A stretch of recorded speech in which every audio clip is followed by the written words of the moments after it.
Welcome back to Daily Seed, the podcast where faith meets practicality. Before we continue our journey through Grace to Build series, or as we continue our journey through Grace to Build series, I want to revisit a series that means so much more to me now than it did when I first recorded it. Road to Redemption, I originally recorded as just me studying the book of Ezra, letting the Holy Spirit guide me and teach me just through reading the word every day. But as I look back, I realize Ezra is definitely the blueprint for rebuilding. The people of Israel were simply not just returning home. They were returning to rebuild what had been destroyed. They were rebuilding worship, rebuilding their identity, rebuilding their obedience, rebuilding their community, and most certainly rebuilding their relationship with God. So maybe that's where you find yourself today. Maybe you're rebuilding your faith, your family, your health, your business. Maybe you're rebuilding after loss, distraction, disappointment, or delay. But the beautiful thing about Ezra is that God specializes in rebuilding what was ruined. So over the next several episodes, 10 to be in fact, we're revisiting Road to Redemption through a new lens, Grace to Build. Because redemption is not the end of the story, it gives us permission to build again, but with God. Without further ado, here is Road to Redemption. Enjoy. Welcome back to another episode of the Daily Seed. Today we are starting afresh with Ezra, and we're going to kick it off with a prayer. Father God, I just thank you. I thank you that you put your breath on this. I thank you that you continue to just show up as we show up. I thank you that you continue to pour your spirit out so that we can get a full understanding of what you were trying to teach us in this season, that we can take your word and get revelation from it and grow from it, because these seeds that are being planted in us come from you, oh Father. It says you give seed to the sower. And so we are sowing this time with you. We are sowing in this space with you. And we just ask you to give us a fresh light, a fresh thought, and a fresh word from your garden. In Jesus' name, amen. All right. So, of course, we're starting in Ezra 1. And I took on verse 2 today. I'm going to read you 2 and 3, and we'll break them down. So, thus says Cyrus, king of Persia, the Lord, the God of heaven, has given me all the kingdoms of the earth, and he has appointed me to build him a house in Jerusalem, which is in Judah. Whoever there is among you, all of his people, may his God be with him. Let him go up to Jerusalem, which is in Judah, and rebuild the house of the Lord, the God of Israel. He is the God who is in Jerusalem. That takes us back to Isaiah the prophet, and 44:28 tells us, it is I who says of Cyrus, he is my shepherd, and he will perform my desire. And he declares of Jerusalem, she will be built, and of the temple, your foundation will be laid. It goes into Isaiah 45:1, where it says, thus says the Lord to Cyrus, his appointed, whom I have taken by the right hand to subdue nations before him, and to loose the loins of kings, to open doors before him so that gates will not be shut. He takes us down to 45:12, where it says, it is I who made the earth and created man upon it.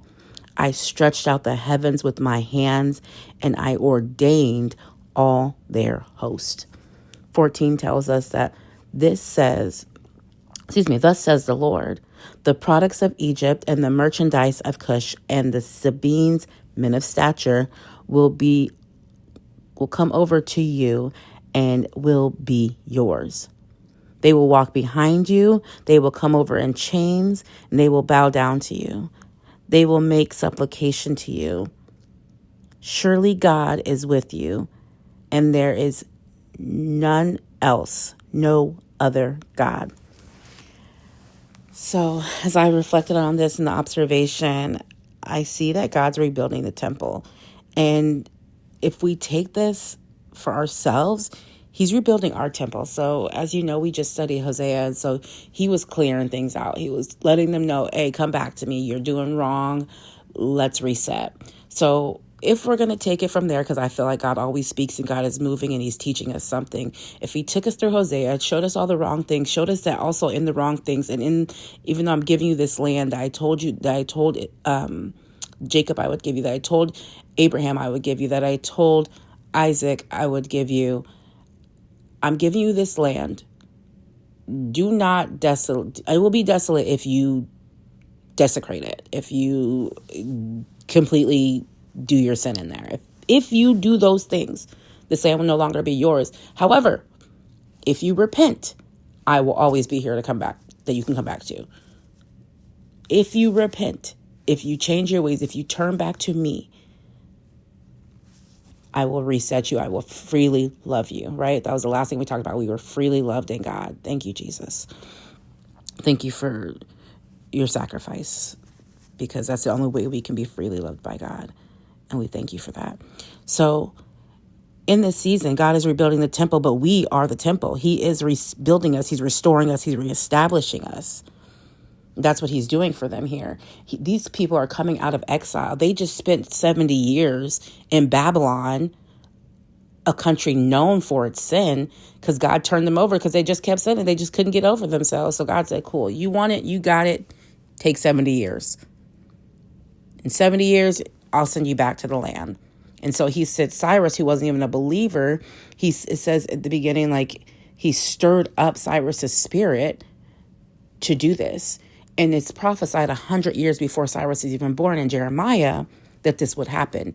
And Jeremiah was one of the prophets that let them know, we're going to go to Babylon for 70 years because y'all are just tripping. Like, God is not pleased. We're going to Babylon. He's given us over to our enemy. So that's what happened. So we're given over to the enemy and they're given back. And that happens with us. If we don't know God, we're really in the enemy's hands until we are given the opportunity to know God again. And not only just given the opportunity, but actually take it. Because those seeds will be planted. And you'll take it like, oh, yeah, okay, I see you. I hear you. Oh, do you know about Jesus? Yeah, thank you. Okay, right. We look at those people all kind of funny. And then once we really get, he softens our heart and those seeds take root. Now we're like, oh, this is what you've been trying to show me. This is what you've been trying to teach me. And we steady grow in that. And I love that about the Christian journey, about the journey of a new saint, because when we start to see those things and then he starts teaching us and we're willing to learn, because he's always been trying to teach us, but it's the willingness to learn, to sit with him and to let the Holy Spirit guide us in this. It's just so beautiful. Anyways, that is what's going on here, is he's rebuilding, restoring, reestablishing. So our affirmation is, I am a temple who hosts the Spirit of the living God. I am restored, I am reestablished, and I am rebuilt for his glory. Then the prayer for today. Father, thank you for allowing us to be a vessel for your glory. May we completely understand the fullness and the peace that comes with your presence. May we dwell in your presence. May we sit with you as often as we can, because we want to spend time with you. We want to love you. We want to know who you are. We have turned back. We are ready to follow you, to be obedient, to be a child again in your care. And so with that being said, we love you. We trust you. We believe you. And it's in Jesus' glorious name that we pray. Amen. All right. See you next time.